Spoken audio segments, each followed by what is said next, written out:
यह तो कोई मान ही नहीं सकता है कि दिल्ली के मुख्यमंत्री अरविंद केजरीवाल ने पैसे खाकर दो गुप्ताओं को राज्यसभा का टिकट दे दिया। 3 टिकट दिए गए, एक पार्टी के वरिष्ठ कार्यकर्ता संजय सिंह को और 2 उन गुप्ताओं को। ये दोनों गुप्ता कोई विशेष विख्यात नहीं है, इनकी सेवाओं का कोई इतिहास नहीं है और पार्टी में भी इन्होंने कोई उल्लेखनीय काम किया नहीं है, तो फिर इनको क्यों चुन लिया गया?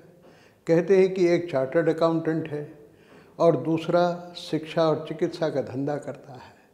उसके कई अस्पताल हैं और कई हरियाणा के अंदर स्कूल हैं। तो ये 2 धंधे चिकित्सा और शिक्षा के, ये तो लूटपाट के गढ़ हैं। और जो चार्टर्ड अकाउंटेंट है वो अभी महीने 2 महीने पहले तक कांग्रेस का सक्रिय सदस्य था। उसने केजरीवाल के खिलाफ एक ज़बरदस्त अभियान चला रखा था। इधर वो आप पार्टी के सारे खाते वही देखता था, चार्टर्ड अकाउंटेंट था। पता नहीं उसने कितनी बड़ी मेहरबानी कर दी, कृपा कर दी कि उसको नामजद कर दिया गया राज्यसभा के लिए। सारी पार्टी में बड़ा गुस्सा है। उस गुस्से का इजहार कैसे हुआ? संजय सिंह जब नामजदगी भरने गए पर्चा, तो उनके साथ सैकड़ों लड़के गए, नौजवानों ने नारे लगाए और ये दोनों गुप्ता गुप्त ढंग से, यथा नाम तथा गुण, गुप्त ढंग से अपना पर्चा भरा है। ये स्थिति बहुत ख़राब है। ऐसा नहीं है कि अन्य राजनीतिक दलों ने या उनके नेताओं ने इस तरह के धन पशुओं को राज्यसभा में नहीं भेजा हो, पहले भेजा है। पैसे देकर लोगों ने टिकट खरीदे हैं। यही आरोप अब केजरीवाल पर लग रहा है, लेकिन मुझे नहीं लगता कि केजरीवाल ऐसा आदमी है कि पैसे खाकर और उस पैसे के दबाव में आकर किसी को टिकट दे दे। क्यों दिया है, इसकी व्याख्या पूरे देश के सामने उनको करना पड़ेगी, क्योंकि ये घर की दुकान नहीं है, ये सार्वजनिक काम है, जनता का विश्वास जीतना है।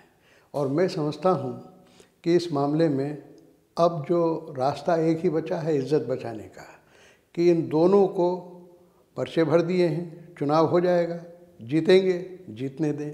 जीतने के तुरंत बाद ये दोनों इस्तीफा दे दें और इनकी जगह पार्टी में एक से एक धुरंधर लोग हैं, एक से एक समझदार, श्रेष्ठ वक्ता, कार्यकर्ता, संगठक, अद्भुत लोग हैं आप पार्टी में।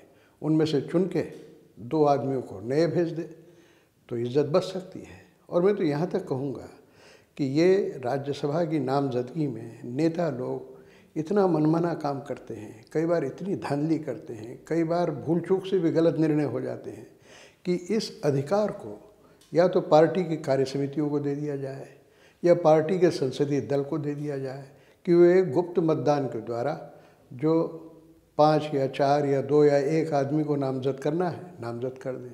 और यही व्यवस्था राष्ट्रपति द्वारा की जाने वाली नामजदगी पर भी लागू की जाए। ऐसे ऐसे लोगों को नामजद कर देते हैं, राष्ट्रपति के नाम से वो आ जाते हैं। राष्ट्रपति तो बेचारा कुछ करता नहीं है, उसको मंत्रिमंडल या प्रधानमंत्री जो सलाह देते हैं उस पर वो ठप्पा लगा देता है। ऐसे लोग नामजद हो जाते हैं कि पूरे समय में 6 साल की अपनी अवधि में कभी मुंह तक नहीं खोलते, संसद आते तक नहीं है, उनको कोई लेना देना नहीं। ऐसे लोगों को राज्यसभा में नामजद करना राज्यसभा का अपमान करना है। अब ये अधिकार भी या तो राज्यसभा के समस्त सदस्यों को दे दिया जाए या और कोई विधि निकाली जाए जिससे कि योग्य लोग जो राज्यसभा में जाने के योग्य हैं वे वहाँ आ सकें। मैं समझता हूँ कि केजरीवाल के लिए ये एक बहुत बड़ा काम होगा कि वो तुरंत अपनी भूल सुधार करें और अपनी छवि, एक भ्रष्टाचार विरोधी नेता की जो छवि है वो अपनी कायम रखें।